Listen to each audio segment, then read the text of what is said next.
ಚೈತ್ರ ಮಾಸ ಮತ್ತು ವಸಂತ ಋತುವಿನ ಆಗಮನದ ಸ್ವಾಗತಕ್ಕೆ ಭೂದೇವಿಯು ಹಣ್ಣುಗಳಿಂದ ಸಿಂಗಾರ ಮಾಡಿಕೊಂಡು ನಿಂತಿದ್ದಾಳೆ.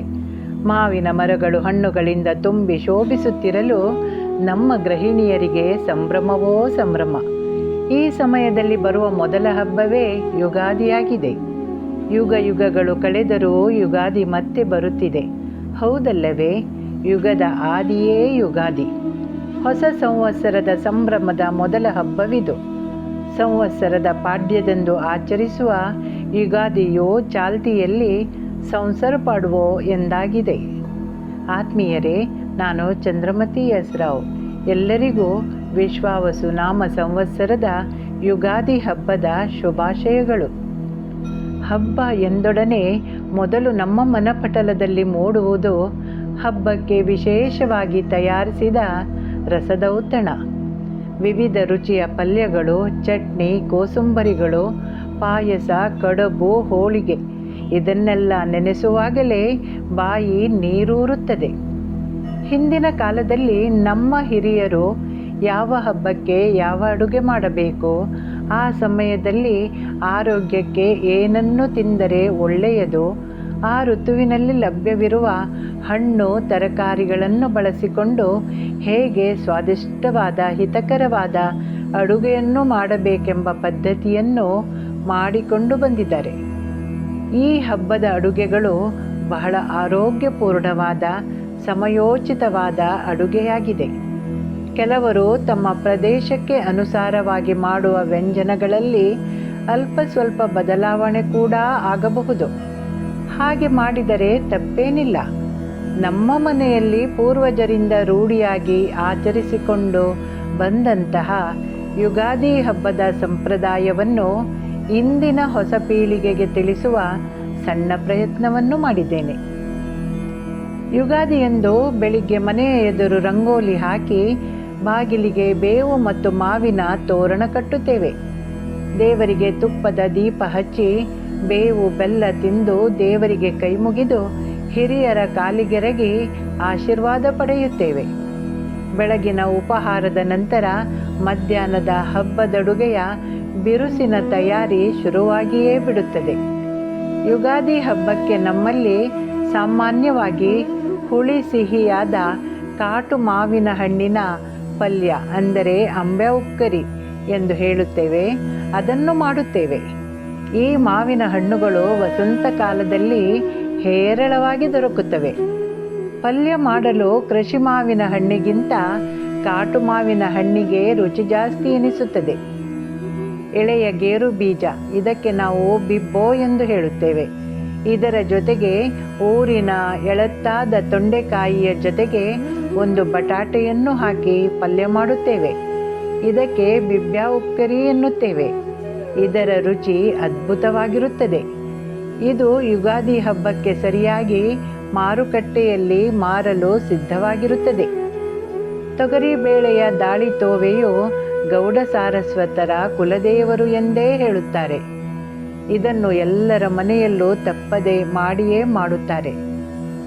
ಎಳೆಯ ಹಲಸಿನಕಾಯಿ ಅಂದರೆ ಗುಜ್ಜೆ, ಇದನ್ನು ಹಾಕಿ ಕಡಲೆ ಗಸಿ ಅಥವಾ ಗುಜ್ಜೆ ಹಾಕಿ ತೊಗರಿ ಗಸಿ, ಇಲ್ಲದಿದ್ದರೆ ಜೇನವರಿಗೆ ಗುಜ್ಜೆ ಮತ್ತು ಕವಂಟೆಕಾಯಿ ಅಂದರೆ ಟೆಪ್ಪಳ್ ಹಾಕಿ ರುಚಿಯಾದ ಜೇನವರೆ ಬೆಂದಿಯನ್ನು ಕೂಡ ಮಾಡಬಹುದು.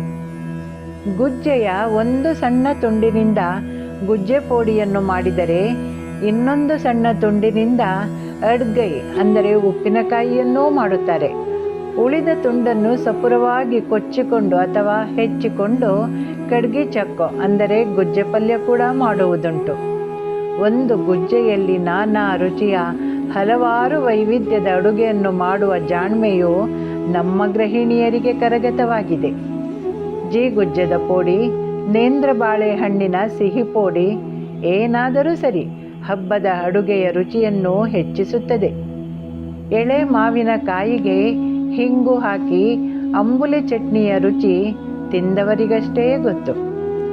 ಎಳೆ ಮುಳ್ಳು ಸೌತೆಯ ಜೊತೆಗೆ ಕ್ಯಾರೆಟು, ನೆನೆಸಿಟ್ಟ ಹೆಸರು ಬೇಳೆ, ಸ್ವಲ್ಪ ಬಿಳಿ ತೆಂಗಿನ ತುರಿ, ಶುಂಠಿ, ಹಸಿಮೆಣಸಿನ ಚೂರು, ಉಪ್ಪು ಎಲ್ಲವನ್ನು ಸೇರಿಸಿ ಅದಕ್ಕೆ ತಾಜಾ ತೆಂಗಿನೆಣ್ಣೆಯಲ್ಲಿ ಸಾಸಿವೆ ಕರಿಬೇವು ಒಗ್ಗರಣೆ ಹಾಕಿದರೆ ಕೋಸುಂಬರಿಯ ರುಚಿಯು ವಿಶೇಷವಾಗಿರುತ್ತದೆ. ಹಲಸಿನ ಎಲೆಯನ್ನು ಹೆಣೆದು ಕೊಟ್ಟಿಗೆ ಕಡುಬು ಮಾಡುತ್ತೇವೆ. ಹಬ್ಬ ಎಂದ ಮೇಲೆ ಪಾಯಸ ಬೇಕೇ ಬೇಕಲ್ಲ. ಒಂದೊಂದು ಹಬ್ಬಕ್ಕೆ ಒಂದೊಂದು ತೆರನಾದ ಪಾಯಸ ಎಂಬ ಲೆಕ್ಕಾಚಾರವಿದೆ. ಯುಗಾದಿಗೆ ಕಡಲೆಬೇಳೆ ಪಾಯಸ ಮತ್ತು ಕೆಲವೆಡೆ ಹೋಳಿಗೆ, ಕಾಯಿ ಒಬ್ಬಟ್ಟು, ಪೂರಣಪೋಳಿಯನ್ನೂ ಮಾಡುವ ಕ್ರಮವಿದೆ. ಇವಿಷ್ಟನ್ನು ಸಾಮಾನ್ಯವಾಗಿ ಎಲ್ಲರ ಮನೆಯಲ್ಲೂ ಮಾಡುತ್ತಾರೆ. ಇಷ್ಟೊಂದು ವಿಧದ ಹಬ್ಬದೊಡುಗೆಯನ್ನು ದೇವರ ಮುಂದೆ ಇಟ್ಟು ನೈವೇದ್ಯ ಮಾಡುವ ಕ್ರಮವಿದೆ. ಹೊಸ ವರ್ಷದ ಪಂಚಾಂಗವನ್ನು ದೇವರ ಮುಂದಿಟ್ಟು ಪೂಜೆ ಮಾಡಲಿಕ್ಕಿದೆ. ಮೊದಲೆಲ್ಲ ಪುರೋಹಿತರು ಮನೆಗೆ ಬಂದು ಬೇವು ಬೆಲ್ಲವನ್ನು ತಂದುಕೊಟ್ಟು ಪಂಚಾಂಗ ಫಲವನ್ನು ಹೇಳುವ ಕ್ರಮವಿತ್ತು. ಆಗ ಮನೆಯ ಯಜಮಾನನು ಪುರೋಹಿತರಿಗೆ ತೆಂಗಿನಕಾಯಿಯ ಜೊತೆಗೆ ದಕ್ಷಿಣೆ ನೀಡಿ ಆಶೀರ್ವಾದ ಪಡೆದುಕೊಳ್ಳುವುದಿತ್ತು. ಈಗ ಅಂತಹ ಕ್ರಮಗಳು ವಿರಳವಾಗಿವೆ. ಯುಗಾದಿ ಹಬ್ಬಕ್ಕೆ ಖರೀದಿಸಿದ ಹೊಸ ಬಟ್ಟೆಗಳನ್ನು ಕೂಡ ದೇವರ ಮುಂದೆ ಇರಿಸುವುದುಂಟು. ಹಿರಿಯರು ಕಿರಿಯರಿಗೆ ಹೊಸ ಉಡುಪುಗಳನ್ನು ಕೊಡುವ ಕ್ರಮವಿದೆ. ಕೆಲವರ ಮನೆಯಲ್ಲಿ ದೇವರಿಗೆ, ಪಿತೃಗಳಿಗೆ ಎಲೆ ಬಡಿಸುವ ಕ್ರಮವೂ ಇದೆ. ಇದಕ್ಕೆ ನಾವು ನಮ್ಮ ಮಾತಿನಲ್ಲಿ ವಾಡಪ ಎನ್ನುತ್ತೇವೆ. ನಂತರ ಊಟ ಮಾಡುವ ಮೊದಲು ಕಾಗೆಗೆ ಮತ್ತು ದನಗಳಿಗಾಗಿ ಅನ್ನ, ಪಾಯಸವನ್ನು ಇಡುತ್ತಾರೆ. ನಮ್ಮ ಬಾಲ್ಯದಲ್ಲಿ ನನ್ನ ಅಮ್ಮ ದಿನಾಲು ಅನ್ನವನ್ನು ಬಸಿದ ಕೂಡಲೇ ಒಂದು ಬಾಳೆ ಎಲೆಯ ತುಂಡಿನ ಮೇಲೆ ಸ್ವಲ್ಪ ಅನ್ನವನ್ನು ಹಾಕಿ ಕಾಗೆಗೆಂದು ಕಿಟಕಿಯ ಹೊರಗೆ ಇಟ್ಟು ಬಿಡುವುದಿತ್ತು. ಅಂದಿನ ದಿನಗಳಲ್ಲಿ ಎಲ್ಲರ ಮನೆಯಲ್ಲೂ ಕಾಗೆಗೆ ಅನ್ನವನ್ನಿಡುವ ಪರಿಪಾಠವಿತ್ತು. ಯುಗಾದಿಯ ದಿನದಿಂದ ರಾಮನವಮಿಯ ವಸಂತ ನವಮಿಯವರೆಗೂ ದೇವರೆದುರು ಸೀತಾದೇವಿಗಾಗಿ ತೆಂಗಿನಕಾಯಿ, ಹಣ್ಣು, ಅರಸಿನ ಕುಂಕುಮ, ಬಳೆ, ಸೀರೆಯನ್ನು ಅವಳಿಗೆ ಉಡಿ ತುಂಬಿಸಲೆಂದು ಇರಿಸುವ ಕ್ರಮವಿದೆ. ಆ ಸೀರೆಯನ್ನು ರಾಮನವಮಿಯಂದು ಸಂಜೆ ಮನೆಯ ಗೃಹಿಣಿಯರು ಉಟ್ಟು ದೇವಸ್ಥಾನಕ್ಕೆ ಹೋಗುವ ಸಡಗರ ಸಂಭ್ರಮ ನನಗೆ ಈಗಲೂ ನೆನಪಾಗುತ್ತಿದೆ. ಅಮ್ಮ, ಚಿಕ್ಕಮ್ಮ, ಅಜ್ಜಿಯರು ಸೀರೆಯನ್ನು ಉಡುವ ಮೊದಲು ಕಿರಿಯರಾದ ನಮಗೆ ಆ ಸೀರೆಗಳನ್ನು ಸೊಂಟಕ್ಕೆ ಸುತ್ತಿಕೊಂಡು ಉಟ್ಟುಕೊಡಲು ಹೇಳುತ್ತಿದ್ದರು. ಮಕ್ಕಳೆಂದರೆ ದೇವರ ಸಮಾನ, ಮಕ್ಕಳು ಉಟ್ಟರೆ ದೇವರಿಗೆ ಇಷ್ಟವಾದಂತೆ ಎಂಬ ನಂಬಿಕೆ ನಮ್ಮ ಹಿರಿಯರದ್ದಾಗಿತ್ತು. 3 ಅಡಿ ಉದ್ದದ ಚೋಟುದ್ದದ ನಾವು 6 ಅಡಿ ಉದ್ದದ ಸೀರೆಯನ್ನು ಹೇಗೇಗೋ ಸುತ್ತಿಕೊಂಡು ಮೋಜು ಮಾಡುತ್ತಿದ್ದ ಅಂದಿನ ಸಂಪ್ರದಾಯಗಳು ಇನ್ನೂ ಹಚ್ಚ ಹಸುರಾಗಿ ಕಣ್ಣ ಮುಂದೆ ಬರುತ್ತವೆ. ಎಲ್ಲ ಹಬ್ಬದ ದಿನಗಳಲ್ಲಿ ಬಾಳೆ ಎಲೆಯಲ್ಲಿ ಊಟ ಮಾಡುವ ಪದ್ಧತಿ ಇದೆ. ಸಂಜೆ ಹೊಸ ಬಟ್ಟೆಗಳನ್ನು ಧರಿಸಿಕೊಂಡು ಹಿರಿಯರಿಗೆ ನಮಸ್ಕರಿಸಿ ದೇವಸ್ಥಾನಕ್ಕೆ ಹೋಗುವ ಸಂಪ್ರದಾಯವಿದೆ. ಅಲ್ಲಿ ಪುರೋಹಿತರು ಆ ವರ್ಷದ ಪಂಚಾಂಗದ ಶ್ರವಣವನ್ನು ಮಾಡುತ್ತಾರೆ. ಅಂದಿನಿಂದ ವಸಂತ ಮಾಸದ ಪೂಜೆಯು ಶುರುವಾಗುತ್ತದೆ. ರಾಮನವಮಿಯ ತನಕ ನಮ್ಮಲ್ಲಿ ಸಕ್ಕರೆ ಬಾಳೆಹಣ್ಣು, ಕೋಸುಂಬರಿ ಮತ್ತು ಲಿಂಬೆಹಣ್ಣಿನ ಬೆಲ್ಲದ ಪಾನಕವನ್ನು ಮಾಡಿ ರಾಮನಿಗೆ ದಿನಾಲೂ ನೈವೇದ್ಯವನ್ನು ಮಾಡುತ್ತೇವೆ. ಬೆಲ್ಲದ ಪಾನಕವನ್ನು ಮಾಡುವ ಕ್ರಮವನ್ನು ಇನ್ನೊಂದು ವಿಡಿಯೋದಲ್ಲಿ ನಿಮಗೆ ತಿಳಿಸುತ್ತೇನೆ. ಆತ್ಮೀಯರೇ, ವಾಟ್ಸಪ್ನಲ್ಲಿ ಹ್ಯಾಪಿ ಯುಗಾದಿ ಎಂದು ಮೆಸೇಜ್ ಕಳಿಸುವುದಕ್ಕಿಂತ ಹಿರಿಯರೊಂದಿಗೆ, ಬಂಧು ಮಿತ್ರರೊಂದಿಗೆ ಕರೆ ಮಾಡಿ ಮಾತಾಡಿ. ಸಾಧ್ಯವಾದರೆ ಅವರನ್ನು ಭೇಟಿ ಮಾಡಿ ಅವರಿಂದ ಆಶೀರ್ವಾದ ಪಡೆಯಿರಿ. ಇದು ನಮ್ಮ ಸನಾತನ ಸಂಸ್ಕೃತಿಯಾಗಿದೆ. ಮಾತಿನಿಂದಲೇ ಸಂಬಂಧಗಳು ಉಳಿದು ಬೆಳೆಯುತ್ತವೆ.